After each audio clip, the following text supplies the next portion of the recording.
इस्लामाबाद की रावलपिंडी हाईवे पर एक ऐसा सुनसान और वीरान अस्पताल मौजूद है जिसे 1990 में अचानक बंद कर दिया गया था।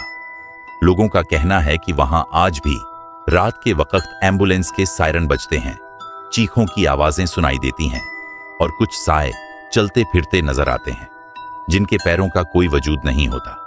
ये अस्पताल कभी एक बड़ा तिब्बी मरकज था, मगर फिर एक ऐसा हादसा हुआ जिसने सब कुछ बदल दिया। ये 1989 का वाकया है। डॉक्टर हारून, जो कि एक नामवर न्यूरोसर्जन थे, इस अस्पताल में एक खुफिया तजुर्बा कर रहे थे। उनका मानना था कि इंसान की रूह को कैद किया जा सकता है और वो एक ऐसे तरीके पर काम कर रहे थे जिससे मरीज की मौत के बाद भी उसके शोर को जिंदा रखा जा सके। लेकिन कुछ तो बहुत गलत हो गया। डॉक्टर हारून ने 13 मरीजों पर यह तजुर्बा किया, मगर हर बार मरीज की मौत के बाद अस्पताल के अमले ने अजीबोगरीब वाकयात देखने शुरू कर दिए। नर्सों ने शिकायत की, हमें महसूस होता है जैसे कोई हमारे पीछे चल रहा हो, लेकिन जब पलटकर देखते हैं तो कुछ भी नहीं होता। कुछ मरीजों ने कहा, हमने बिस्तर पर अजीबोगरीब साए देखे हैं जो सरगोशियां कर रहे थे।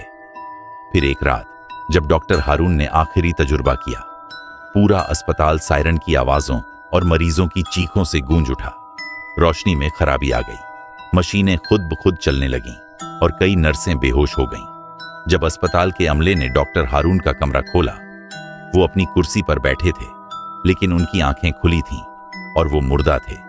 मगर सबसे खौफनाक बात, उनके होंठों पर एक अजीब मुस्कुराहट थी, जैसे वो कुछ देख रहे हों जो आम आंखों से नजर नहीं आ सकता।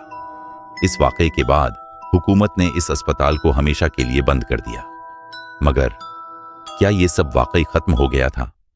लोगों ने कहना शुरू कर दिया कि रात के वक्त वहां से एम्बुलेंस के सायरन बजने की आवाजें आती हैं, जबकि अस्पताल के दरवाजे कई सालों से बंद हैं। कुछ टैक्सी ड्राइवर जो रात के वक्त इस सड़क से गुजरते हैं, दावा करते हैं कि उन्होंने सफेद कपड़ों में लिपटे हुए साए अस्पताल के अंदर चलते हुए देखे हैं, जो बगैर पैरों के जमीन पर तैर रहे होते हैं। अगर आपने गलती से वहां रुकने की कोशिश की तो 2015 में एक नौजवान ब्लॉगर जैन ने वहां जाने का फैसला किया। वो अपने दोस्तों के साथ अस्पताल के दरवाजे पर पहुंचा और मोबाइल की रोशनी जलाकर अंदर की तरफ देखा। सब कुछ सुनसान था, मगर जैसे ही वो वापस जाने लगा, एक एम्बुलेंस का सायरन बजा और दरवाजे के पीछे किसी ने सरगोशी में कहा, हम अभी जिंदा हैं। जैन और उसके दोस्त भागते हुए अपनी गाड़ी में बैठे और वहां से निकल गए। अगले दिन जैन के मोबाइल में एक वीडियो खुद ब खुद रिकॉर्ड हुई